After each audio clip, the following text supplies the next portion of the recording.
दोस्तों, प्रकृति ने हमारे शरीर को 5 तत्वों से बनाया, लेकिन कलयुग के इंसानों ने उसमें एक तत्व और अधिक कर दिया, और वह है पैसा। पैसों से सब चीजें नहीं खरीदी जा सकती हैं, लेकिन पैसों से बहुत कुछ खरीदा जा सकता है। एक संत प्रवचन दे रहे थे कि पैसों के पीछे मत भागो, यह माया का दलदल है, और इस माया के दलदल में जो फंस गया तो वह पूरी जिंदगी दुखी रहता है। और वहां बैठे सभी लोग इसी बात पर तालियां बजा रहे थे। उन्हें यह बात नहीं पता थी कि यह संत इसी बात को बोलने के लिए पैसा लेता है। यही तो माया का खेल है, जो कि इस दुनिया में बहुत कम लोग इस बात को जान पाते हैं, और जिसने जान लिया उसको इस माया ने बुलंदियों की चोटी पर पहुंचा दिया। दोस्तों, आज के समय में पैसा कमाना जितना मुश्किल नहीं है, उससे भी ज्यादा मुश्किल है पैसों को संभाल कर रखना। इस दुनिया में बहुत लोग ऐसे होते हैं जिनके पास कुछ पैसा क्या आ जाता है, वो घमंड में हो जाते हैं। वो लोग पैसों के नियम को जानते ही नहीं। आपने ध्यान दिया होगा कि सरस्वती की तस्वीर हमेशा बैठी होती है और लक्ष्मी की तस्वीर सीधी रहती है। सरस्वती यह कहती है कि मैं जल्दी आऊंगी नहीं, और यदि मैं आ गई तो मैं वापस जाऊंगी नहीं, क्योंकि ज्ञान इतनी आसानी से अर्जित नहीं किया जा सकता। और यदि हमने एक बार किसी ज्ञान को अर्जित कर लिया तो वह ज्ञान हमसे कोई छीन नहीं सकता। लेकिन लक्ष्मी का यह नियम होता है कि वह जल्दी आ भी जाती है तो जल्दी चली भी जाती है। यदि किसी इंसान को सही तरीके से रखना नहीं आया तो बहुत जल्दी उस घर से निकल जाती है। आज की इस कहानी के अंदर मैं आप लोगों को 6 ऐसे खर्च बताऊंगा जिसे आपको आज और अभी से ही बंद कर देना चाहिए, तो ही आप पैसों के सही नियम को समझ पाएंगे। आप कितना कमाते हैं यह जरूरी नहीं है, आप जितना भी कमाते हैं इसमें से आप अपना खर्चा इन 6 जगहों पर कम कर दो। धीरे धीरे आपके घर में धन रुकना शुरू हो जाएगा। आपको खुद को लगेगा कि सच में हमारे घर में पैसा रुकना शुरू हो गया है। अमीर बनने का सबसे पहला रास्ता यही होता है कि अपने खर्च को कम कर दो और ज्यादा पैसा कमाने का तरीका ढूंढो। तो चलिए जानते हैं इस कहानी के माध्यम से कि वह कौन सी 6 चीजें हैं जहां हमें पैसा नहीं खर्च करना चाहिए। एक बार की बात है, एक गांव में 2 औरत रहती थीं। एक के पास एक भैंस थी और एक के पास एक बकरी थी। जिसके पास भैंस थी वह औरत सही तरीके से किसी भी चीज को संभाल कर रखना नहीं जानती थी। उसकी भैंस दूध तो बहुत देती थी, लेकिन उसने दूध की कीमत जानी ही नहीं, और वह दूध घर की बिल्ली को पिला देती थी। उस दूध को ऐसे ही खर्च कर देती थी। दूध को सही तरीके से उपयोग में कैसे लिया जाता है वह औरत जानती ही नहीं थी। और जिसके पास बकरी थी वह दूध की कीमत जानती थी, और वह दूध के एक एक बूंद को बचा कर रखती थी, और उससे दही जमाकर घी निकाल लेती है, और धीरे धीरे वह बहुत सारा घी इकट्ठा कर लेती है। अब जिसके पास भैंस थी उसने दूध की अहमियत कभी जानी ही नहीं थी। उसने कभी भी दूध से घी निकालने के बारे में सोचा ही नहीं था। फिर एक दिन उसके घर में कुछ मेहमान आ जाते हैं, और मेहमानों को तो रूखी रोटी नहीं खिलाया जा सकता, यह तो आप हम सभी जानते हैं। तो इसीलिए वह औरत उस औरत के पास जाती है जिसके पास बकरी थी। उस औरत के पास से एक पाव घी ले आती है। वह औरत यह कहकर घी लाती है कि मैं जल्द ही अपनी भैंस का दूध निकालकर घी निकालकर तुम्हें तुम्हारा घी वापस कर दूंगी। और बकरी रखने वाली औरत उसको उधार के तौर पर घी दे देती है, और फिर वह औरत अपने मेहमानों को खाना खिला देती है। उसके बाद बहुत दिन निकल जाते हैं, लेकिन वह भैंस रखने वाली औरत उसको घी वापस नहीं करती है। एक दिन बकरी रखने वाली औरत भैंस रखने वाली औरत के पास जाती है और कहती है कि मैंने तुम्हें एक बार घी दिया था, तो मैं वह घी वापस लेने आई हूं। यह सुनकर वह औरत कहती है, कौन सा घी? तू भला मुझे घी कैसे दे सकती है? मेरे पास तो भैंस है और तेरे पास तो बकरी है, और मैं भला तुझसे घी उधार क्यों मांगूंगी?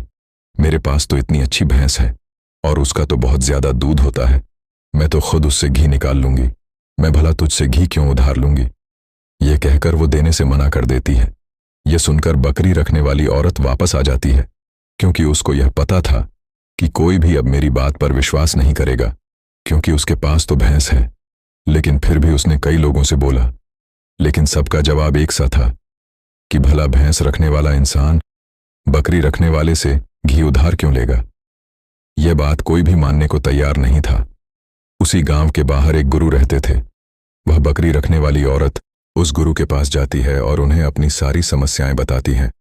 गुरु ने भैंस रखने वाली औरत को बुलाया। वह औरत भी उस गुरु के पास पहुंच जाती है और वह भी अपनी बात बताते हुए कहती हैं कि गुरुदेव, यह झूठ बोल रही है। मेरे पास तो भैंस है, भला मैं इससे घी क्यों लूंगी। अब उस गुरु को इसका फैसला करना था कि क्या सच में भैंस रखने वाली औरत बकरी रखने वाली औरत से घी उधार लिया है या नहीं, क्योंकि बकरी का दूध तो बहुत कम होता है और भैंस का तो बहुत ज्यादा होता है। तो क्या जरूरत हो गई कि एक भैंस वाली रखने को बकरी रखने वाली से घी उधार लेना पड़ा। गुरु बहुत देर सोचते हैं और उसके बाद दोनों औरतों को अपने पास बुलाकर एक एक लोटा पानी देते हुए कहते हैं कि यह पानी लेकर जाओ और दोनों ही अच्छे से हाथ पैर धोकर आओ। अब एक लोटा पानी देखकर भैंस रखने वाली औरत कहती है कि गुरुदेव, सिर्फ एक लोटा पानी से हाथ पैर कैसे धो पाऊंगी। लेकिन बकरी रखने वाली औरत उस लोटे को लेकर चली जाती है और वह अच्छे से अपने हाथ पैर धोती है और उसके बाद भी वह लोटे के अंदर कुछ पानी बचा भी लाती और वापस गुरु के पास आ जाती है। लेकिन वह भैंस रखने वाली औरत लोटा लेकर जाती है और उसने तो सिर्फ अपना हाथ धोया और उस लोटे को खाली करके वापस ले आती है। जैसे ही वापस लाकर दोनों लौटा रखा जाता है, तभी वह गुरु कहते हैं कि भैंस रखने वाली औरत ने बकरी रखने वाली औरत से घी ली थी और उसे घी वापस करना चाहिए। अब जो गांव के लोग पास में बैठे थे उन्होंने कहा, गुरुदेव, इससे कैसे साबित हो सकता है कि भैंस रखने वाली औरत ने बकरी रखने वाली औरत से घी उधार ली है। उसके बाद वह गुरु कहते हैं कि जरा इन लोटों पर ध्यान दो। इस औरत ने लोटे में इतना पानी बचा भी ली और हाथ पैर मुंह सब धो ली। यह होती है किसी भी चीज की अहमियत को समझना।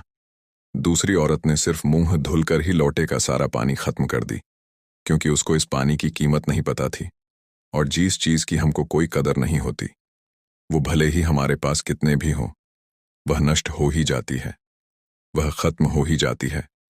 और यदि हमारे पास कोई भी चीज कम है और यदि हम उसको सही तरीके से इस्तेमाल में लेते हैं और उसकी कीमत को जानते हैं, तो जरूर उससे हम फायदा ले सकते हैं।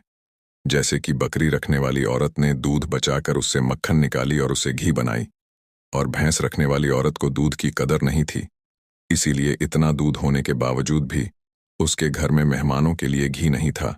यह बात सत्य है।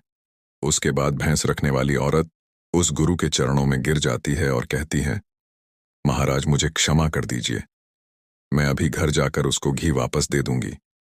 उसके बाद वह गुरु कहते हैं कि बूंद बूंद से सागर भरता है। हमारे पूर्वजों ने यह कहावत यूं ही नहीं बनाई। हमारी छोटी छोटी बचत हमारे भविष्य में एक महत्वपूर्ण लाभ बनकर हमें मिलती है, और यह बात बहुत ही कम लोग जान पाते हैं।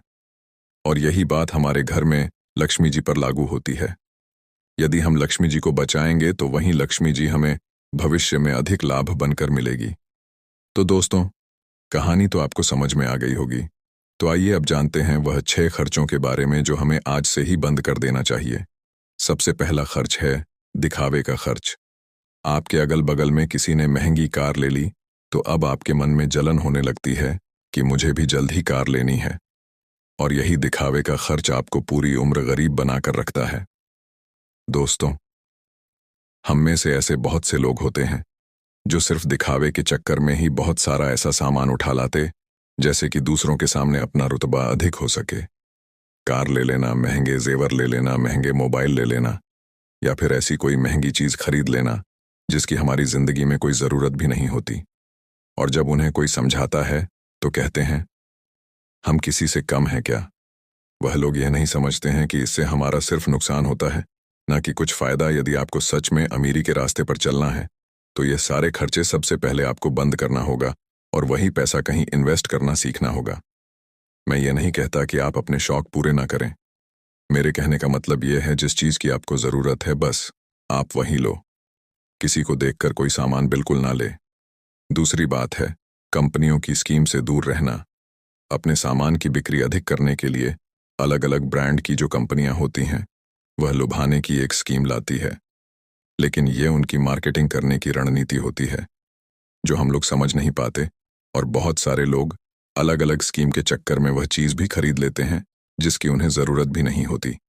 यदि हम मार्केट में जाते हैं और हमें पता चलता है कि 50% डिस्काउंट के अंदर वॉच मिल रही है, बल्कि हमारे घर में तो 2-4 वॉच रखी हुई हैं, लेकिन फिर भी हम उस वॉच को खरीद लेते हैं। हम लोग यह नहीं समझते कि यह सब मार्केटिंग करने की रणनीति होती है। इससे हमें फायदा नहीं होता बल्कि कंपनी को ही फायदा होता है। इसीलिए ऐसे शौक कभी ना पाले, क्योंकि यही गरीब होने का सबसे महत्वपूर्ण कारण भी होता है। क्योंकि जिस चीज की हमें जरूरत भी नहीं है और उसी चीज में हम लक्ष्मी को खर्च कर देते हैं, तो उससे हमारे घर की लक्ष्मी नाराज हो जाती है और फिर धीरे धीरे हमारे घर से निकलने लगती है। तीसरा खर्च है कर्ज। आज के समय में ज्यादातर लोग कर्ज लेकर महंगी महंगी चीजें खरीद लेते हैं, जैसे कि कार, बंगला, मोबाइल, और फिर उसका पैसा भरते रहते हैं। जैसे कि आजकल हम लोग क्रेडिट कार्ड का इस्तेमाल करते हैं। क्रेडिट कार्ड हमें पैसे खर्च करने के लिए कहता है, जो पैसा हमारे पास है या फिर जो पैसा हमारे पास आने वाले हैं, और उस पैसे को हम खर्च कर देते हैं। तो जरा सोचिए कि हम अमीर कैसे बन पाएंगे। जो पैसा हमारे पास आया ही नहीं, उस पैसे को भी हम खर्च कर देते हैं और हम अमीर बनने के बारे में सोचते हैं, अमीर बनने की वीडियो देखते हैं, लेकिन उन बातों का पालन नहीं करते। और बहुत लोग तो ऐसे भी होते हैं जो लोन लेकर जमीन खरीद लेते हैं और ये सोचते हैं कि जब हमें इसमें फायदा होगा तो हम लोन वापस कर देंगे। लेकिन वो लोग यह नहीं समझते कि जितना हमें इसमें फायदा होगा, उससे ज्यादा हमें लोन का ब्याज भरना होगा। तो दोस्तों, ऐसा काम कभी ना करें। कर्ज लेकर कोई भी चीज ना खरीदे। चौथी और सबसे अच्छी बात यह है कि आप अपने पैसों को कैश में रखकर ही खर्च करें। कभी भी मोबाइल फोन के किसी भी ऐप का उपयोग करके पैसा खर्च ना करें। आपको शायद पता नहीं होगा कि आप कोई भी सामान खरीदते हो और फिर फोन से पेमेंट करते हो, तो आपको आपके पैसा खर्च होने का ज्यादा तकलीफ नहीं होता, क्योंकि वो पैसा आपके जेब से नहीं जा रहा। लेकिन वहीं पर यदि आप अपने जेब से पैसा निकालकर खर्च करते हैं, तो आपको महसूस तो होगा कि यार पैसा खर्च हो रहा है। अगर आपको यकीन ना हो तो आप ऐसा करके देख लेना। मार्केट जाना और फिर किसी भी सामान का पैसा अपने फोन से पे करना, जिससे आपको ज्यादा महसूस नहीं होगा कि आपका पैसा खर्च हो रहा है। लेकिन जिस दिन आप अपने जेब से पैसा निकाल कर दोगे, तो उस दिन आपको जरूर लगेगा कि यार पैसा जेब से जा रहा है, मेरा पैसा खर्च हो रहा है, ज्यादा पैसा खर्च हो रहा है। पांचवी बात आपको ध्यान रखनी है, अपनी भावनाओं पर काबू रखना है। अगर आपको कोई चीज पसंद आ रही है और आप उसे खरीदना चाहते हैं, तो सबसे पहले यह देख ले कि वाकई क्या इस चीज की आपको जरूरत है। क्योंकि बहुत से लोग कोई चीज पसंद आने पर उसे तुरंत खरीद लेते हैं।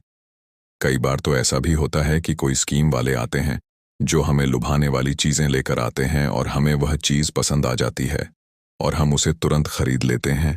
तो हमें ऐसी चीजों को लेने से बचना चाहिए। हमें ऐसी चीज नहीं लेनी चाहिए, बल्कि हमें सिर्फ ऐसी ही चीज लेनी चाहिए जिसकी हमें जरूरत हो।